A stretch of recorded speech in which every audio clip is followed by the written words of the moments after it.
नमस्कार। आज हम हिंदी साहित्य के प्रसिद्ध लेखक जयशंकर प्रसाद जी द्वारा रचित ध्रुव स्वामिनी नाटक के उद्देश्य पर चर्चा करेंगे। यह नाटक जयशंकर जी द्वारा रचित एक ऐतिहासिक नाटक है। इस नाटक में सम्राट समुद्रगुप्त के पश्चात के उस समय को दिखाया है जिसमें कि गुप्त वंश की राज्य सत्ता एक निर्बल और कायर शासक रामगुप्त के हाथों में थी, जिससे कि गुप्त वंश का पतन होना शुरू हो गया था। जयशंकर प्रसाद जी ने इस नाटक के माध्यम से बताया है कि रामगुप्त बहुत ही कायर और विलासी प्रवृत्ति का व्यक्ति था। वो सम्राट बनने के लिए योग्य नहीं था, इसलिए सम्राट समुद्रगुप्त ने अपने छोटे पुत्र चंद्रगुप्त को ही अपना उत्तराधिकारी नियुक्त किया था। परंतु रामगुप्त ने अपने अमात्य शिखर स्वामी के साथ मिलकर के षड्यंत्र रचा और चंद्रगुप्त की मंगेतर वागदत्ता पत्नी यानी उनकी प्रेमिका ध्रुव स्वामिनी से भी विवाह कर लिया और राज सिंहासन पर भी रामगुप्त ने अपना अधिकार जमा लिया। चंद्रगुप्त ने अपनी इच्छा से रामगुप्त को सम्राट स्वीकार कर लिया। साथ में ही अपने मन को भी समझा लिया कि ध्रुव स्वामिनी रामगुप्त की पत्नी है। ध्रुव स्वामिनी ने भी धीरे धीरे अपने आप को परिस्थितियों के अनुसार ढालने की कोशिश की, परंतु चंद्रगुप्त उस समय बहुत ज्यादा व्यथित हो जाते हैं जब रामगुप्त अपनी कायरता की सभी हदों को पार करते हुए अपनी पत्नी ध्रुव स्वामिनी को शकराज के पास भेजने के लिए तैयार हो जाते हैं। और उसी समय फिर चंद्रगुप्त स्वयं ध्रुव स्वामिनी के का वेश धारण करके शकराज के शिविर में जाते हैं, उसका वध कर देते हैं। और वहां फिर रामगुप्त दोबारा पहुंच करके चंद्रगुप्त की जब हत्या करना चाहता है तो एक सामंत रामगुप्त को देख लेता है और उसकी हत्या कर देता है। अंत में फिर चंद्रगुप्त ध्रुव स्वामिनी से विवाह कर लेते हैं और चंद्रगुप्त सम्राट और ध्रुव स्वामिनी साम्राज्ञी बन जाती है। अब इस नाटक के इस सार को हमने समझा है और इसके उद्देश्य की अब हम चर्चा करते हैं। कहा जाता है कि साहित्य चाहे किसी भी विधा का क्यों ना हो, हर साहित्य के पीछे कोई ना कोई उद्देश्य अवश्य ही होता है। जयशंकर प्रसाद जी का ये बहुचर्चित नाटक ध्रुव स्वामिनी, उसके पीछे भी उनका एक निश्चित उद्देश्य समाया हुआ है। वे मानव जीवन का दार्शनिक एवं मनोवैज्ञानिक विवेचन तथा भारत के गौरव और भारतीय संस्कृति को उजागर करना चाहते थे। साथ के साथ ही नारी जीवन की समस्याओं को भी अभिव्यक्त करना चाहते थे। तो वर्तमान समस्याओं का समाधान अनेक घटनाओं के सहारे प्रस्तुत करके किया है। इस नाटक में उन्होंने नारी के शोषण और उसके साथ होने वाले अत्याचार को भी दर्शाया और उस अत्याचार से मुक्त कराने का उद्देश्य भी इस नाटक के द्वारा प्रस्तुत किया है। जयशंकर प्रसाद जी ने अपनी तरफ से पूरा प्रयास किया कि वो इस नाटक के माध्यम से गुप्त वंश की राजनीतिक, आर्थिक, सामाजिक, धार्मिक स्थिति को पाठकों के समक्ष रख सके। तो इसके साथ साथ ही प्रसाद जी ने अपनी कल्पना के द्वारा कुछ आदर्श भी स्थापित किए हैं, जैसे कि इस नाटक के अंत में धर्म गुरु खुद ही रामगुप्त से ध्रुव स्वामिनी के तलाक के बारे में कहते हैं और कहते हैं कि मैं स्पष्ट कहता हूं कि धर्म शास्त्र रामगुप्त से ध्रुव स्वामिनी के मोक्ष की आज्ञा देता है। तो इस नाटक में रामगुप्त की विलासिता, स्वार्थपरता, चंद्रगुप्त की वीरता, पराक्रम, ध्रुव स्वामिनी और कोमा की विवशता, ये सब कुछ ही तत्कालीन परिस्थितियों के अनुकूल जो दर्शाई है। तो उसकी आइए अब हम चर्चा करते हैं। तो इस नाटक का जो मुख्य उद्देश्य रहा है, एक विशेष रूप से जयशंकर प्रसाद जी ने प्रस्तुत किया है, क्योंकि हर साहित्यिक रचना का कोई ना कोई उद्देश्य जरूर होता है। अपनी रचनाओं के उद्देश्य के संबंध में प्रसाद जी ने स्वयं कहा है कि मेरी इच्छा भारतीय इतिहास के अप्रकाशित अंश से उन घटनाओं का दिग्दर्शन कराने की है जिन्होंने हमारी वर्तमान स्थिति को बनाने का बहुत कुछ प्रयत्न किया है। ये प्रसाद जी ने स्वयं कहा है। इसी आधार पर ध्रुव स्वामिनी नाटक का प्रमुख उद्देश्य इतिहास के उन प्रसंगों पर हमारा ध्यान खिंचवाना है जिस पर कि कहीं भी उसके बारे में वर्णन नहीं है। उद्देश्य के रूप में जयशंकर प्रसाद जी के नाटक में फर्स्ट पॉइंट है राष्ट्रीय चेतना। प्रसाद जी के हृदय में देश के प्रति सच्चा अनुराग समाया हुआ था। वो सच्चे अनुरागी रहे हैं भारत देश के। देश प्रेम की पावन भावना का प्रसार जयशंकर प्रसाद जी हर भारतीय के हृदय में करना चाहते थे, तो उन्होंने देश के प्रति खोई हुई चेतना को जगाकर देशभक्ति की भावना का विस्तार करने का प्रयास किया है। इस नाटक के नायक चंद्रगुप्त राष्ट्रभक्त दर्शाए हैं और वो अपने देश की रक्षा करना अपना कर्तव्य समझता है। तो अपने देश की रक्षा के लिए ही, जबकि उसके पिता ने उसको उत्तराधिकारी बना दिया था, लेकिन खून खराबा ना हो तो वो रामगुप्त को स्वीकार कर लेता है वहाँ का राजा। राष्ट्र गौरव उसके लिए प्राणों से बढ़कर के नजर आता है इस नाटक के माध्यम से।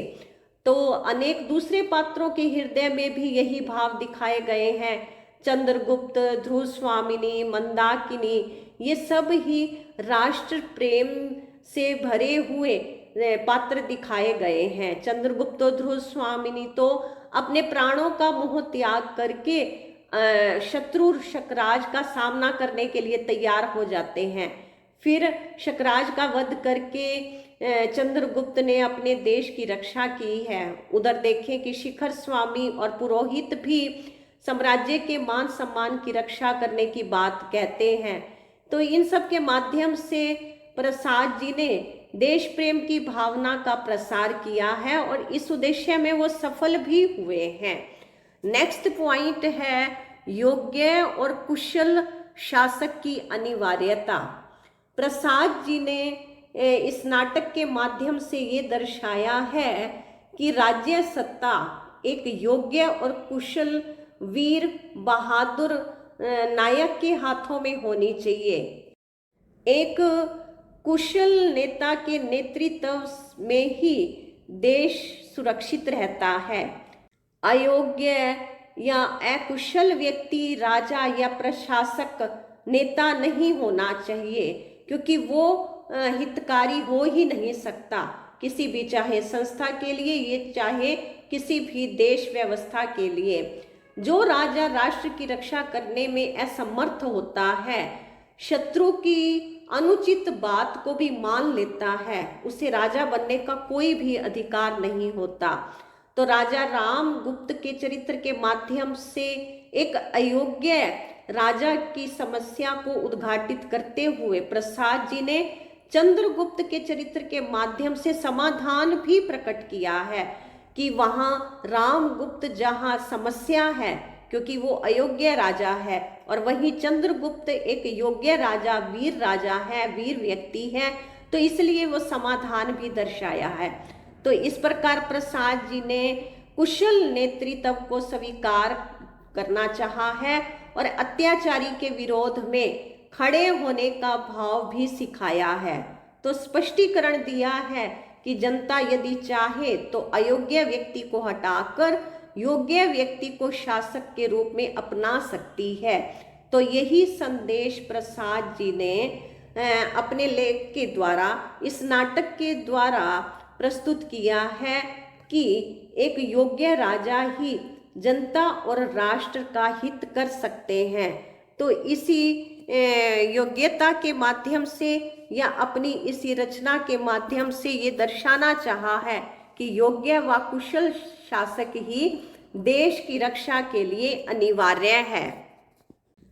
अगला पॉइंट अगर हम देखें तो जयशंकर प्रसाद जी ने वैवाहिक संबंध और विवाहिक बंधन की समस्या को भी दर्शाया है और उसका समाधान भी प्रस्तुत किया है।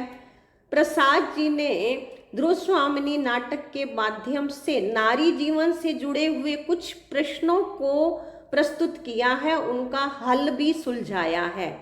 ध्रुव स्वामिनी उन सभी स्त्रियों का प्रतिनिधित्व करती है जिसके साथ कि भाग्य का विधान निष्ठुर खेल खेल जाता है, जिनकी किस्मत में बहुत ही दुख परेशानियां लिखी हुई होती हैं। ऐसी दुर्भाग्यवती स्त्रियों को जिन्हें पति के रूप में उस पुरुष का साथ मिलता है जो कि किसी भी प्रकार के योग्य नहीं होता और जो कि उन्हें स्त्रियों को हर प्रकार से परेशान करता है और पुरुष प्रभुता के मद में अपनी गुणवती पत्नी के कोई भी सम्मान की रक्षा नहीं करता है। ऐसा पुरुष जो किसी भी प्रकार से उसके योग्य नहीं होता है और वो हर तरह से अपनी पत्नी को परेशान करता है, दुखी करता है और वो पुरुष होने के अपने मद में, अहंकार में अपनी पत्नी का अपमान करता रहता है, तो इस प्रकार का व्यक्ति उन्होंने एक मूर्ख, कलीव, स्वार्थी, देह का सौदागर, अहंकारी, हीन भावना से ग्रसित, विलासी, कायर व्यक्ति दर्शाया है कि यदि इस प्रकार का व्यक्ति पति हो तो स्वाभिमानिनी नारी एक अभागी जीवन व्यतीत करती है और जब वो पति के समक्ष अपनी रक्षा के लिए प्रार्थना करती है तो ऐसे अपनी पत्नी को ऐसा व्यक्ति जो स्वार्थी है वो उसको तिरस्कृत भी कर देता है, अपमानित कर देता है। और इस पीड़ा को ही प्रसाद जी ने इस नाटक के माध्यम से दर्शाया है।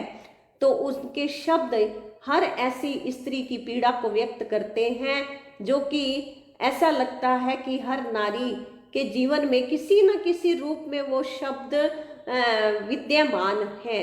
नारी जाति की विवशता को उन्होंने और भी असहनीय रूप में दर्शाया है कि जब अयोग्य पति उसे वस्तु के रूप में भोग स्वरूपा मान करके उसे पर पुरुष को उपहार के रूप में दे देता है, रक्षा करने की बजाय वो खुद ही भक्षक बन जाता है, तब इस तरह से सहायता की भीख मांगने वाली स्त्री उसके पास कोई भी सहारा नहीं रह जाता है।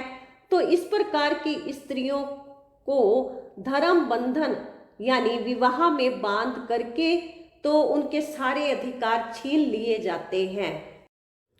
प्रसाद जी ने ऐसा जीवन जीने वाली नारी की विवशता को भी दर्शाया है और उसके समाधान को भी समाज के समक्ष रखा है। पुरुष की ऐसी व्यवस्था कि जो विरोध करने की सीख ध्रुव स्वामिनी के माध्यम से दी है कि ऐसा व्यक्ति जो अपनी स्त्री की रक्षा नहीं करता है बल्कि उसे तिरस्कृत करता है तो उसका विरोध करना चाहिए। तो ये विरोध करने की शिक्षा ध्रुव स्वामिनी के माध्यम से प्रसाद जी ने दी है और नारी को ऐसे पुरुष से मुक्ति मिलनी चाहिए ये भी दर्शाया है। और ये पूरे प्रमाण के साथ, क्योंकि धर्म शास्त्र इस बात की आज्ञा देते हैं, तो इस तरह से ये समाधान भी प्रस्तुत किया है। अगला पॉइंट है अमूल्य भावनाओं की मूल्यहीनता के घातक परिणाम भी इसमें दिखाए हैं। मानव जीवन में जो प्रेम एक अमूल्य भावना है, प्रेम एक शाश्वत सत्य है और जो कि नर और नारी दोनों में ही समान रूप से व्याप्त रहता है, परंतु एक नारी उस प्रेम का पूर्ण सम्मान करती है लेकिन पुरुष उस प्रेम का सिर्फ प्रयोग करता है। प्रेम के रंग में रंगकर स्त्री अपने प्रियतम के प्रति या पति के प्रति अपने भावपूर्ण व्यवहार से इस तरह से वो पति के ऊपर बलिहार रहती है, वो अपने अस्तित्व को भी भूल जाती है। और यही कोमा के चरित्र के माध्यम से दर्शाया है कि वो एक आदर्श प्रेमिका रही है। प्रेम उसके जीवन में समाया हुआ था और प्रेम का बंधन तोड़ना उसको बहुत ही कठिन लग रहा था। और उधर शकराज को दिखाया कि शकराज प्रेम करता था कोमा से, लेकिन फिर जब वो ध्रुव स्वामिनी को अपने पास बुलाता है तो कोमा को यह अच्छा नहीं लगता और वो वहाँ भी छली जाती है। लेकिन फिर भी वो प्रेम का विरोध नहीं करती है, ना ही अपने प्रेमी का विरोध करती है, अपने प्रेमी का अहित नहीं चाहती। तो फिर भी थोड़ा उसको शिक्षा भी देने की, सलाह भी देने की हिम्मत रखती है कि अच्छे मार्ग पर उसे चलाना चाहती है, इस प्रकार के कदम ना उठाने की सलाह देती है। रानी ध्रुव स्वामिनी को अपने पति से अलग ना करने की बात वो शकराज से कहती है, समझाती है, लेकिन शकराज फिर भी नहीं सुनता है। और प्रसाद जी ने ऐसी भावना को जो कि शकराज के माध्यम से दर्शाया है कि वो किस कदर प्रेम का निरादर करता है। और यही जब प्रेम का निरादर होता है तो ऐसी स्थिति विनाशकारी बन जाती है, जहाँ की शकराज के किले में ये दिखाया है कि जब धूमकेतु आकाश में दिखने लगता है तो उनको अमंगलकारी दृश्य प्रस्तुत होने की संभावना हो जाती है। तो इस प्रकार से ऐसा संदेश भी जयशंकर प्रसाद जी ने दिया है। अगर हम आगे देखें तो प्रेरणादायी शक्ति के रूप में नारी का रूप दिखाया है। उनके नाटक में काल्पनिक पात्र है एक मंदाकिनी, जो देशभक्त युवती भी है, निडर है, निर्भीक है। वो किसी भी भयंकर परिस्थिति में घबराती नहीं है, डरती नहीं है। उसने रामगुप्त के सामने भी अपनी बात बड़ी स्पष्टवादिता से रखी है। रामगुप्त का सामना निडरता से करती है। राजा का भय मंदा का गला नहीं घोट सकता, उसने अपने शब्दों में कहा है। वो एक स्वाभिमानिनी स्त्री रही है, साथ ही साथ वो नाटक के पात्रों में भी प्रेरणा का संचार करती रही है। चंद्रगुप्त को उसने समझाया। प्रेरणा शक्ति संपन्न नारी के रूप में मंदाकिनी को दिखाया है। और इधर ध्रुव स्वामिनी को भी दिखाया है कि जब वो चंद्रगुप्त को कहती है कि क्या तुम्हारा यही ही दोष है कि तुम निर्दोष हो, कि इसलिए तुम्हें इतनी सजा मिल रही है। तो इस प्रकार इन स्त्रियों के माध्यम से प्रसाद जी ने ऐसा दृश्य प्रस्तुत किया है कि स्त्री, ऐसी स्त्री, निर्भीक स्त्री, निडर स्त्री समाज के लिए सम्माननीय और हितकारी होती है। तो अगर इस तरह से नारी के रूप में और हम देखें तो नारी उत्थान की समस्या को भी इस नाटक के माध्यम से प्रसाद जी ने दर्शाया है कि पुरुष की क्रूरता और बर्बरता से नारी के मोक्ष की वकालत भी की है। प्रेम, करुणा, क्षमा की मूर्ति नारी को पद दलित होते हुए वो देख नहीं पा रहे थे, इसलिए वो इस नाटक में स्थान स्थान पर नारी के अधिकारों और उसकी परिस्थितियों का विश्लेषण करते आए थे। प्रसाद जी ने विवाह की व्याख्या करते हुए भी पुरोहित के माध्यम से कहलवाया है कि विवाह की विधि ने देवी ध्रुव स्वामिनी और रामगुप्त को एक भ्रांतिपूर्ण बंधन में बांध दिया। धर्म का उद्देश्य इस तरह पद दलित नहीं किया जा सकता। इस प्रकार ध्रुव स्वामिनी के चरित्र के माध्यम से प्रसाद जी ने नारी की दयनीय अवस्था को भी चित्रित किया है और उससे छुटकारा पाने का उपाय भी दर्शाया है। भारतीय समाज में नारी का पुनर्विवाह एक अति जटिल समस्या है। प्राचीन समय में तो पुनर्विवाह की प्रथा प्रचलित ही नहीं थी।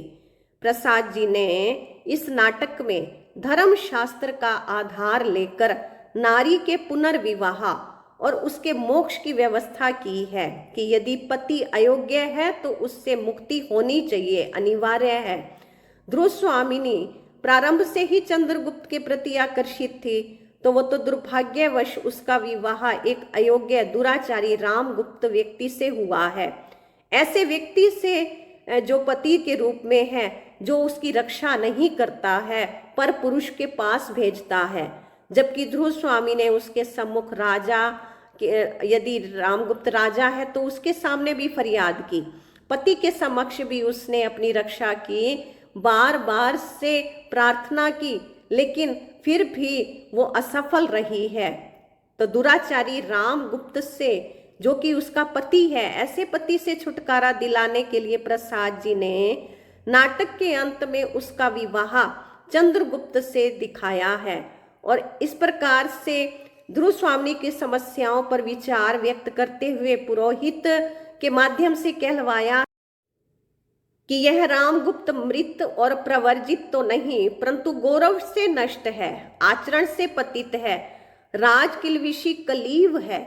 ऐसी अवस्था में रामगुप्त का ध्रुव स्वामी पर कोई अधिकार नहीं है, इसलिए ध्रुव स्वामिनी पुनर्विवाह की अधिकारी है। और ऐसा दृश्य प्रस्तुत करके ध्रुव स्वामिनी का पुनर्विवाह भी करवाया है। तो जयशंकर प्रसाद जी ने इस प्रकार की समस्या का भी समाधान किया है कि जबकि अनमेल विवाह हो तो उससे स्त्री को मुक्ति अनिवार्य रूप से मिलनी चाहिए, क्योंकि रामगुप्त अयोग्य और हीन चरित्र का व्यक्ति दर्शाया है। ध्रुव स्वामिनी तेजस्वी चंद्रगुप्त के प्रति आकर्षित है, परंतु शिखर स्वामी की चाल से रामगुप्त राज सिंहासन भी ले लेता है और ध्रुव स्वामी से भी विवाह करता है। रामगुप्त पति होते हुए भी जब अपने दायित्व को नहीं निभाता है, जिम्मेवारी नहीं निभाता है, वो केवल एक भोग विलास, आमोद प्रमोद, सुख साधन की वस्तु समझता है, तो ऐसे अनमेल विवाह से नारी को मुक्त कराने हेतु प्रसाद जी ने इस बात को उचित ठहराया है कि संबंध को विच्छेद कर दिया जाए। प्रसाद जी ने यह सिद्ध करने का प्रयास किया कि नपुंसकता, कायरता, अयोग्यता तथा आचरण से पतित होने की स्थिति में यदि स्त्री पुरुष से संबंध नहीं रखना चाहती है तो कोई आपत्ति नहीं है। तो इस प्रकार से ये सारे दृश्य, सारी समस्याएं दिखा करके फिर साथ की साथ ही उनका समाधान भी जयशंकर प्रसाद जी ने बड़ी ही कुशलता से प्रस्तुत किया है। अतः अंत में ये कहा जा सकता है कि ध्रुव स्वामिनी प्रसाद जी की एक उद्देश्यपूर्ण रचना है।